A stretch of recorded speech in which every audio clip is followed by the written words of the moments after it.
everyone, and welcome to Stan the Wine Man TV. I am your host, Stan Ratan, and this is a blue-collar wine show where I help you spend your wine dollars wisely. I also help you learn about the wine world, and we have Keith Johnsen here from 11 Imports. I remember the first time we met was in that restaurant. We had lunch. It was the longest lunch I think I ever had. How many wines did we taste? Feeling or by actual clock? No, just by actual clock. I think we tasted about 8 or 9 wines. Yeah, it was about 2.5 hours lunch. Yeah, anyway, we spent some time. But that's where I first met Keith, and I've fallen in love with his decisions on wines that he imports. One of the most interesting things that you import is the Georgian wines. Yeah. And there are some, and since the theme of the next few programs is going to be wines that are made from grapes that most of us in the U.S. are not familiar with. Sure. I think this is going to be perfect because we have 2 wines here. I haven't even heard of this grape. Just got introduced to that grape. And then we're going to do a sparkling wine and talk a little bit about the... Whoa! What timing! I know, that was perfect. I was trying to save that. You planned that, didn't you?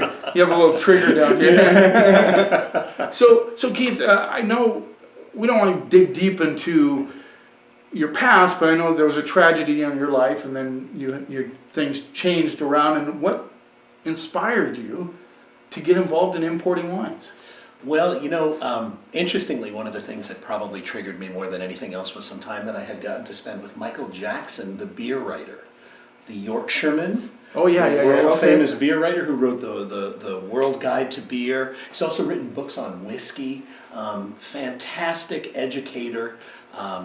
If it wasn't for Michael Jackson and Charlie Finkel from Pike Brewing Company in Seattle, we probably wouldn't have the craft beer universe that we have right now in this country. Okay. So I got to spend a lot of time with Michael and travel with him to breweries and see the way that he approached why he was interested in particular beers. He didn't give things 90s. He talked about their historical background. He talked about the family name or the reason why that particular malt is best from that region. And when I spun off and started doing, after coming back into the industry from a short break, started doing wine imports, I really wanted to go after things that had a reason, that had a logic. And if I don't know the person, if I haven't met the winemaker, if I haven't been to the property, I don't bring things in just for commercial purposes ever. Okay, yeah. So I think that's pretty obvious from some of your choices. well, thanks. And I've been, I don't think there's any wine I've tasted that you brought in that I didn't like. Oh, well, thanks. I'll tell you, I think about you a lot of times when I'm out there in the world. Yeah, I do. There are a handful of people whose palates, and I'm not just blowing smoke, there are a handful of people whose palates matter to me in this region where we live and where most of what I bring in, we only sell in Whatcom Island, Skagit counties, as you know. So I think about those people whose palates matter to me and the ones that I appreciate. And I always think of yours as being one of the more adventurous palates, honestly. And nice. From the very first time that we met.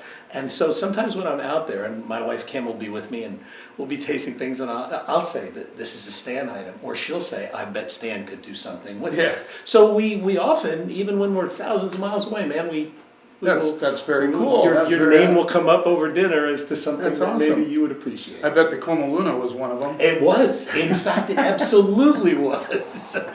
I'm purposely looking for, well, I know you're looking for a lot for values. Mm-hmm. I mean, that's obvious in your price point. Always values. Yeah, always values, which is a great thing. Mm-hmm. It certainly fits into my personality and what I like to. 3 wines here. 2 of them, like I said, are from very obscure varietals from the U.S. standpoint. And we're going to just talk, why did you bring this sparkling wine? The reason that I brought this Cremant is just because, here, may I? Yeah, of course. The reason that I brought the Cremant is because these things represent such remarkable values. They're actually much more popular in France than they are outside of France, because the French know that basically what they're dealing with Cremant wines are method champenoise, produced in exactly the same labor-intensive methods, just as cautiously, just as efficiently, but they come from regions other than Champagne, and the prices are usually about 1/3 of a comparable item, under the Champagne label. Absolutely. And there are 9 different Cremant recognized production designated areas. One of them is in Luxembourg. There are 8 in France. The second most popular in terms of volume and consumption in France is Bourgogne, is Burgundy. Yeah. And for that reason, the grapes used in this are those classic grapes of Burgundy. This one isn't anything odd or out there in terms of grape varieties. It's 90% Pinot Noir and 10% Chardonnay, hence the name 90-10. Yeah, so it's a Descombe. Daqopa. Daqopa. That's the family, Daqopa. One time somebody commented and said, what did the French do to you that you butcher their language so much? I thought that was funny. Okay, so Daqopa, after a few Cremant de drinks. Bourgogne, Brut, Correct. This is and it Brut says class. 90-10, which means 90% Pinot Noir, 10% Chardonnay, and this rolls in at $22, maybe $23, $22.99? Yeah, whatever. Yeah, you know, somewhere. You throw the penny at it. $22. It's $22. Yeah. I And think. non-vintage, right? This is a non-vintage, yes, Okay, correct. which is not uncommon. And the thing that you'll find with the Cremants, in addition to being really great values, I mean, this one, you take a look at the color. Oh, yeah, look You at know that. that it's got a lot of Pinot Noir in there. Yeah, I mean, a lot of golden Remember color. the old, what is it, the Oeil de Patrie, the Eye of the Partridge? Yeah. And Schramsberg Blanc de Noir Yeah. from California, some of the best in the world. They always have this sort of slightly peachy amber gold color, and it's just beautiful. And that's from the Pinot Noir. But the thing about these wines traditionally, maybe not this one as much as some of the other designations where it's produced, like Limoux Yeah. or Savoie, Loire. Loire, Yeah. Alsace is the #1 volume Cremant in the world, is Alsace. But these wines tend to be a little more fruit driven. They're not limited to only the grapes used. So while this one is very traditional grapes, this one is Pinot Noir and Chardonnay, the most traditional in sparkling French wine. The others, you've got Chenin Blanc being used in some of these. You've got Gamay that's possible. The Jura, they do some pretty Jura does a very bunch as well. interesting. Yeah. And some red grapes like Gamay are even possible to use by government designation. So they tend to be a little more motivated by the fruit in them and not just minerality and super crispness with a little bit of yeasty quality.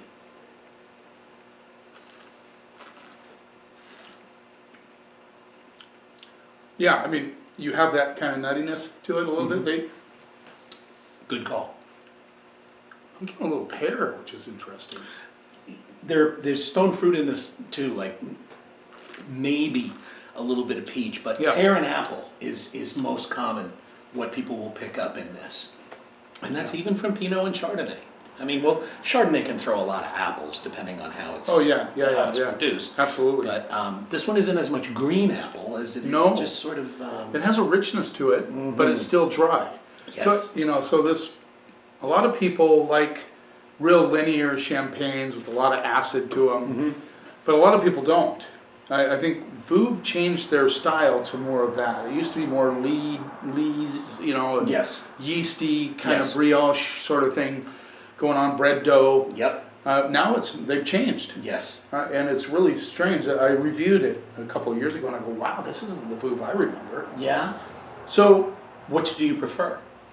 well, I like the other one just because it was so different from the typical champagne. Okay. So if you wanted something different, Yeah. then you went to that. Sure. So we all like variety, right? So Yeah, maybe you're in the mood absolutely. for this, and maybe you're in the mood for that.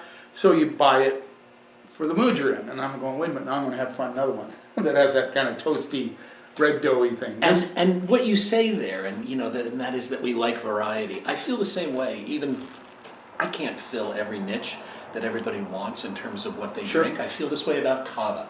I had started early in my career working for Freshenet, the black bottle. Oh, yeah. And I was the Northwest representative for Freshenet some 35 years ago. And I'm still and I carry a cava now. And I'm still a huge fan and promoter of cava, whether it's mine or anyone else's. Oh, yeah. If you're looking for a value sparkling, it's insane. It is insane. With the Cremants, I feel the same way. If you're looking for something that comes from France, if you like 90-10 and you like Bourgogne, great. $22, But in that basic price range of 20 to 26, Cremant de Loire, Cremant de Limoux, try them. You know, do try them. And even experiment with different ones to see, oh, well, I see the Chenin in this one is bringing me a little bit more of a... That kind of woolliness. a more textured quality. Yeah. And they all have something to offer, and they just, you know... Well, this is an excellent, rich and dry at the same time. I know why, I think Max brought it by and I said, man, I got to put this on the shelf. The value part of it is tremendous. Well, thanks. And it's also, by the way, this is a 5th generation family, the Descombe. For the first time in the 5th generation, they turned the company over to the eldest daughter. Oh. So it's a woman-run, unoperated company right now. And she's a young woman. She's pregnant with her 3rd child right now. I think Marina is only probably, boy, if she ever heard me say this, I think Marina's probably 40. Oh. You know, maybe 40, maybe 38. Great energy, really good palate. She's changed a lot about what they do with their Beaujolais, with their Petit Chablis, with this Cremant, more to that stylistic palate and not just something that sort of fills the gap, you know. I love it. This one is, I just discovered this one. And explain, okay, so this means this, now. This is Nuvbote. Nuvbote, which is just means the brand name. It means sort of like a new thing. novelty. Novelty, a new thing, yeah, a fresh approach. The grape variety is 100% Floreal, Floreal. I don't know how many of you out there have heard of Floreal, but this is, I mean, I just learned about this grape a couple months ago. And explain why who was behind this grape varietal? So it's an agricultural association of grape varieties in France that has been that was founded in about the year 2000, and their primary goal was to try to develop some grape varieties and find some grape varieties, whether they created cross hybrids or brand new varieties that would help to battle some of the issues that we're facing with climate change. You know, you might think of the French as being sort of stuffy and traditional. Even the Cremant de Bourgogne, well, it's from Burgundy and it's Pinot Noir and it's Chardonnay and it's made in a champagne style. Is that as exciting as France gets? The truth is that in the south of France, there is a lot of cutting edge stuff that goes on down there. And it's one reason that I've fallen in love with it down there. It's a young group of people in the industry. They're edgy. They really, really care about the environment and the climate. You know, you've got gorgeous towns like Montpellier and Marseille and the Provence coast. And I mean, it's just a beautiful place to be. Nice and Nîmes, right? It's all just such a great place to be. Well, in the south of France, in particular, and even when we get to this one, we're going to find some similarities in the historical drive to find something that combats problems that the growers are finding in the vineyard. Sure. Floreal is actually a relatively loose-bunched grape, medium-sized berries, and they're spaced kind of far apart on the vine, thick-skinned. All those things put together allow for a lot of airflow on that grape. And so what they find is that it is very, very resistant to powdery mildew, gray mildew, even black rot, because there's a lot of good circulation that can occur within the berries, right? Now this also ends up being a grape variety that produces a nice tasting wine, and this is just something that they feel, if we can make this work, we can cut back dramatically on the pesticide use. Okay. Like 80 to 90% minimum, even if it's non-organic. This one does happen to be certified organic. Okay. And in its first ever, this particular vintage, which is the 22, was released just about a year ago at Millésime Bio, which is the largest international organic wine show in Montpellier every January. This was the first time that they ever showed it commercially. Wow. They are the only winery that has produced one in 100% varietal commercially. And it won the best white wine of the Millésime Bio Festival in 2023. When we taste this, you guys will understand why. Nuvbote 2000 and, where'd you see that? 22? 23? That's the year that it won the gold medal. Oh, I see. Black label, it says 22. Okay. Nuvbote 2022 Floreal, 100% Floreal, 12 bucks, guys. Here's a label. Really, really nice label. Okay. Bees are always good. Yeah, bees are great for wine. Bees on labels are good. No bees, no food. Bees and dogs. Doggies on labels are workers. Floreal is one of 4 grape varieties that were authorized, called Class A, or A classification, by the French government to be used in actually denomination named wines. Some of them can be thrown into champagne. Okay. There's a white called Voltis that can actually be used in small quantities in champagne. There are 2 reds, Artaban and Vidocq. They can be used in Bordeaux in very small percentages. But if people want to start merging some of these new varieties into existing, very, very strictly regulated wines, they can do so because they've been demonstrated to produce these other positive benefits for the planet and the industry. Yeah, so they've now allowed 2 of those grapes, because I think there's 4 or 5 that they're messing with in Bordeaux. Yeah. To see Exactly. how they'll work. And it's those 3 in particular. Floreal is listed for them. I don't know that Floreal does all that well further north. It does a little better with the Mediterranean breezes and the cool climate, and by the taste you can kind of get that. Very interesting wine. I mean, aromatically, I get a little, just hints of banana, a little bit. There's some exotic stuff, yeah. There's some exotic tropical stuff that comes out of Definitely this. a melon component coming in for sure. But what impressed me about this wine the most was except for the price, is how crisp and dry it is. Yeah, there's a little grapefruit, there's like a little pink grapefruit, just as it's finishing, which brings that kind of crisp and dryness. Of course, there are no tannins in it, Right. but it's kind of fleshy. It is, but then it has that nice grippy kind of finish to Yeah. it, that Yeah. the fleshiness, and then you get that really dry finish, which makes it I think this is a perfect shellfish wine, but it'd be really good with halibut Yep, or even salads. agree. Yeah. Agree. Yeah, like an ahi tuna salad or something would be really nice. It can also just be a cocktail. I think it does just Oh, yeah. dandy. Yeah. Standalone Oh, yeah. on a warm day. I'd love to have it with blue cheese popcorn. Okay. It has that real, you're right, that fleshiness is a good way to describe it, and then finishes dry. So this would be a nice gateway sort of wine for people that love Pinot Gris, don't necessarily like Sauvignon Blanc, but they're big Pinot. This is has Pinot Gris qualities, but it has that dry finish that you don't get on a Pinot Gris. Yes, agreed. And you actually have carried and supported over the last few years the Sauvignon Gris Oh yeah, that I brought in from this same co-op in the south of France. I think it was my pick of the month. 100% Soviet, probably like 3 years ago. Yeah. In its early release days. They're not making that wine anymore, unfortunately, because outside of us, there wasn't a market around the world that really embraced Sauvignon Gris as a Interesting. standalone varietal. So they're still growing it, rather than letting it become extinct or something. And they're just blending it into other whites at the winery.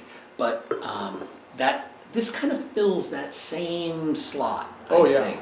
and I love the price point. And I've gotten several people to be turned on to this wine, and it's starting to pick up in its sales. It's kind of a hand sell thing. Yeah, of But course. just telling the story with Floreal and climate change and all that sort of thing kind of gets them jazzed up to try it. So here's the name of the 8th month of the French Revolutionary calendar. Excellent wine, really Fun. quality stuff, and Cool. people should be, if you want to expand your palate horizons and break out of the Chardonnay, Sauvignon Blanc, Pinot Gris kind of rut, this would be the way to go. Thank you. Yeah, I Absolutely. agree.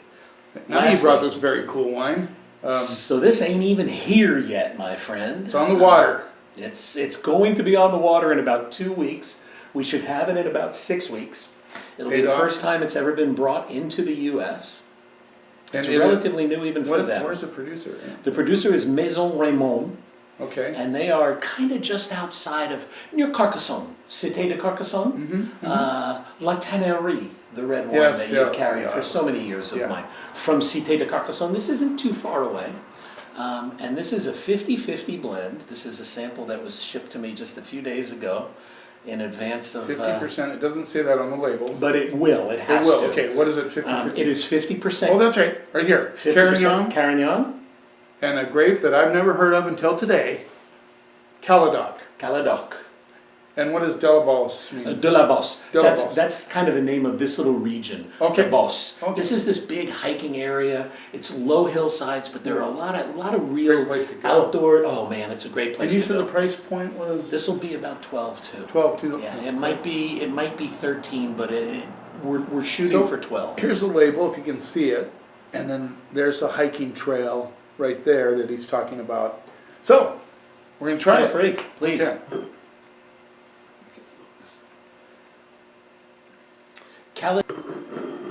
Color on this is fairly dark, actually. Yeah, good color on it. I got a little smokiness on my nose. It's dark, but it's quite translucent still. Yeah, you can see through it, but it, yeah.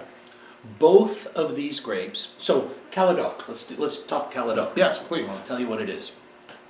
In 1958, an enologist by the name of Paul Floreal, who was very famous in the south of France, working in Montpellier and Marseillan at laboratories down there, developed the Caladoc, which is a hybrid cross of Grenache and Malbec.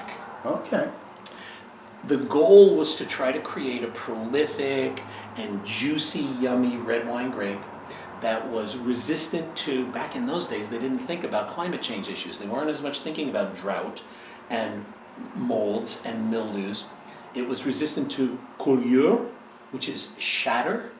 Okay, We yeah, call it yeah, shatter. yeah. Shatter is a condition where it's a very bad fruit set. Everything else is looking great, and then shatter hits and you get about 1/3 of the fruit, maybe, on that particular vine, in all those bunches. So they were looking for a grape that would be resistant to collure, and they developed Caladoc. 3 years later, he then also developed Marseillan, which I'm sure you carry a few Marseillans, I think, don't you, or Marseillan? I have one Blends, from, maybe? I have one from I Argentina? have one. A Marseillan from Argentina. No. I mean, there is Marseillan grown in Yeah, other places. I think so. But I had yours for a while. The Ensadun. Yeah. Not from not It, from it was far away. also a pick of the month there. Yes, Yeah. yes. It had the family on the... Correct. It had the guy Xavier, Yes, who was yeah, the yeah, grower yeah. of the fruit. Yeah, they do the black and white pictures of all the growers on that particular series. But so this same enologist developed Caladoc in 1958, Marseillan in 1961. Neither one of them became gigantic popular grapes in any way, but they're worthy of knowing, and now they're also continuing to prove. This one is proving resistance to mildews, which they didn't really know about or care about much in 1958. There's a little bit grown in the Lisboa region of Portugal. Okay. They're doing some in Mendoza. Not a lot, but in Argentina they're doing some Caladoc. That's why when you say you had a Marseillan from Argentina, that very well could be true. No, I think it might be Uruguay. It's Garzon, Okay? Marseillan. I believe Garzon is Uruguay. Yeah, that I'll is- have to double check on Okay. that. Yeah. Okay. But that doesn't surprise me because the Argentines have been messing around with a whole I'll lot have to more. double check when I go back to the store. I know I have one from South America. You know, some of the greatest red wine coming out of South America right now is Cabernet Franc from Argentina. Oh yeah. Holy cow! That I was in Argentina for a month, in Argentina and Chile for a month in October, and the Cabernet Francs from Mendoza are they are such wow wines. They're Oh, so yeah. proud of them. You Yeah. know, they're just so proud of them. So they're actually even growing a little bit of this Caladoc there. But Caladoc is originally from the south of France, so is this particular production of it. This is intended to be a wine that is a little bit flamboyant, perhaps, you Well, know? let's dive into it, see what we get. I keep smelling rust on it for some reason. There's a little bit of a rusty quality.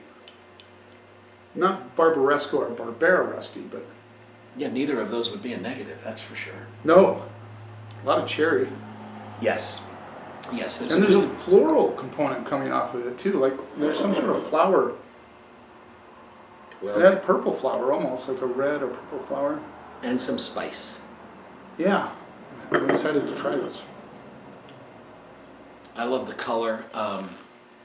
This is one that when I tasted it, we also chilled a bottle down and came back to it about 20 minutes later. Wow. Just to see it at room temperature, at below room temperature, and it does well, just a little not Well, I'm bad excited cool. about this one. Isn't this fun? It has a, there's a depth of fruit to it, but it's not anyway over the top. It has a good, there's almost, I'm getting like just a touch of tobacco underneath too, which is interesting. So, what I was told on this one is that the winemaker likes to think that it actually carries along some flavors of loganberries. Now, when do we ever really I wouldn't know if I could focus on I need to go have a loganberry. I mean, I've had loganberry jam, but that's hard because of it's so sweet. So you can't much tell. sugar. But he's actually really fond of saying that this one has some loganberries. I definitely get a berry, but I also get a sort of a black plum thing coming through as well. And the cherry notes are in there. You know, dark cherry. I get some plum. I get that. I've never had a loganberry, or at least not that I can in recent memory. So, lack of a better term, I'd say some boysenberry notes. Okay. Yeah. Yeah, boysenberry could work. It's not blueberry. Mm-mm. But And there's these a are little fun. spine of a tobacco that really comes out at the back, right, way back of the finish. I don't know if you're getting that, but on the back of the finish, the tobacco notes really kind of hit the back of your throat. You get it on the back, I get it a little bit on my my top palate. On the top palate. Yeah, but I see what you mean. There's a certain element of like something in the back, you know. tobacco or smoke or herbs or something Yeah. that, but not overwhelming in any way. A little eucalyptus maybe. Tad. You think you're getting? You think you get? Maybe a tad. Maybe a tad.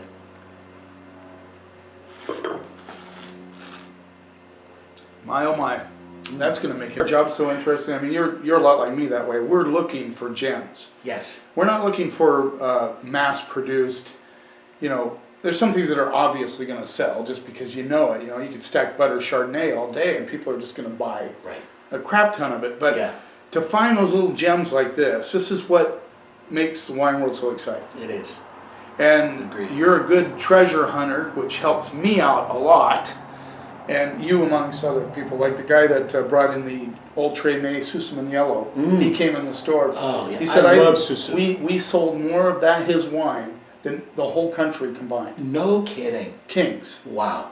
Isn't that crazy? I love Susu, by the way. You Yeah. know, when you spend time there. Have you ever had it as rosé?